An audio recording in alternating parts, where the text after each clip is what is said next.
मन को अपना दास बनाने की इच्छा हम सभी में है, लेकिन इससे पहले कि आपके मन को काबू करने की कुछ पुरानी विधियां बताई जाएं। इससे पहले सवाल आता है, कौन है वह आपके भीतर जो मन को वश में करना चाहता है? कौन है इतना शक्तिशाली और विराट जो कहता है, मैं मन को काबू कर अपने हिसाब से चलाना चाहता हूँ?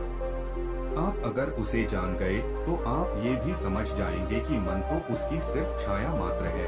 आत्मा जो भीतर बैठा हुआ है वो जैसा है, मन भी वैसा ही होगा। अगर वो जो मन को अपने काबू में करना चाहता है वो कमजोर है, तो जाहिर सी बात है मन में भी आपके डरावने विचार आएंगे।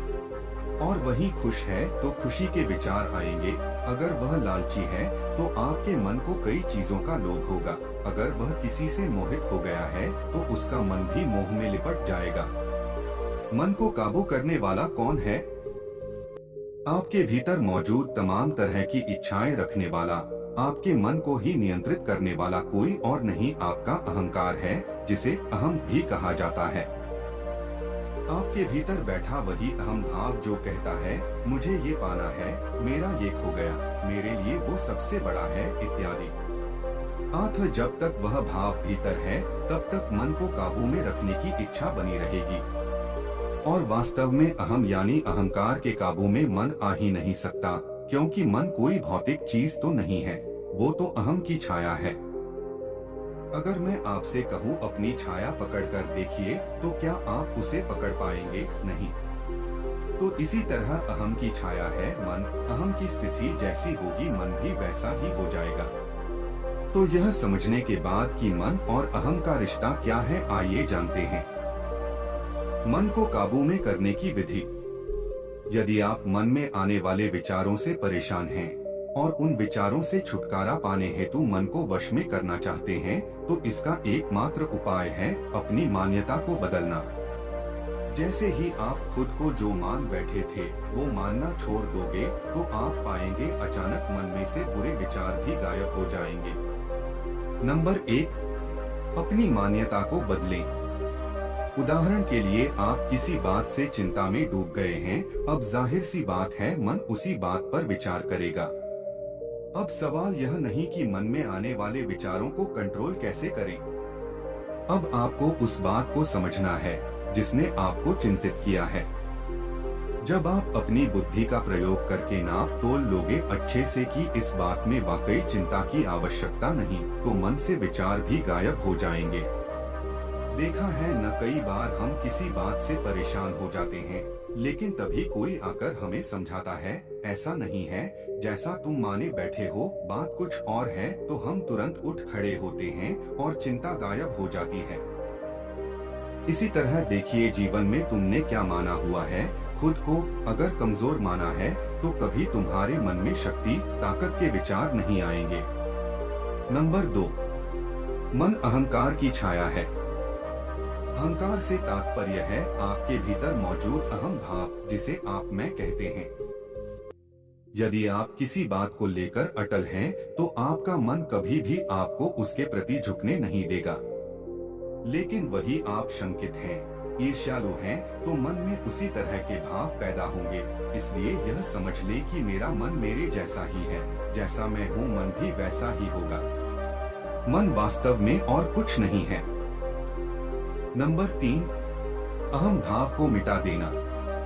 जो कहता है आज मुझे मन को नियंत्रित करना है, वही कल तक कुछ और बोलता था, मुझे ये चाहिए, काश मुझे ये मौका मिल जाता, इत्यादि। कोई आपके भीतर बैठा जो हर दम कुछ चाहता है, उसी को अहम भाव कहा गया है। ये आज मन को नियंत्रित करने की बात कहता है, कल यही अहम भाव आपसे कुछ और कहेगा। तो जो भी इंसान मन को वश में करना चाहता है, उसे अपने भीतर मौजूद इस अहम भाव को खत्म करना होगा, क्योंकि ये जब तक बचा हुआ है तब तक ये तो अपनी मांगे करता ही रहेगा। और दुर्भाग्य से आप इस अहम भाव को मरते दम तक मिटा नहीं सकते। जी हाँ, और इसीलिए मनुष्य के अंतिम समय तक मन उसका इधर उधर भागता रहता है। तो क्या इसका अर्थ है मन को भटकने से रोकने का क्यों उपाय नहीं है?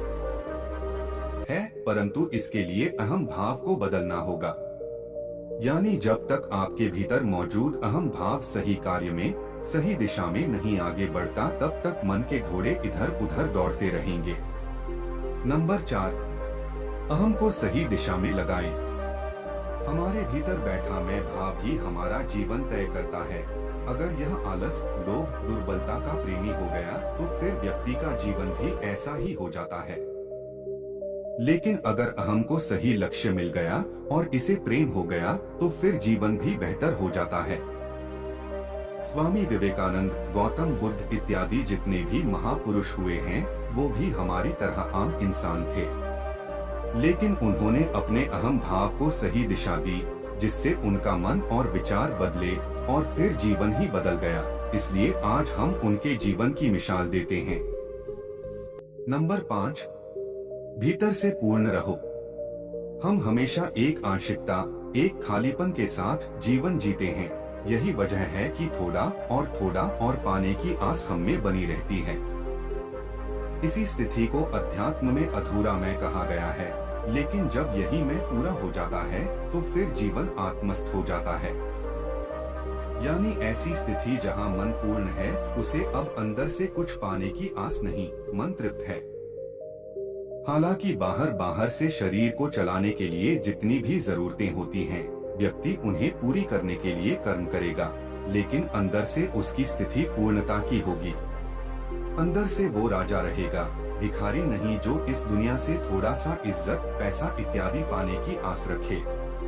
तो साथियों, उम्मीद है मन को काबू में कैसे करें, यह पूछकर हमारे भीतर बैठे उस दुश्मन के बारे में आप जान गए होंगे। आशा है यह वीडियो आपके लिए उपयोगी साबित हुआ होगा और आप अपने जीवन में इसका मनन भी करेंगे। कोई प्रश्न है तो नीचे दिए गए कमेंट बॉक्स में शेयर भी कर दें।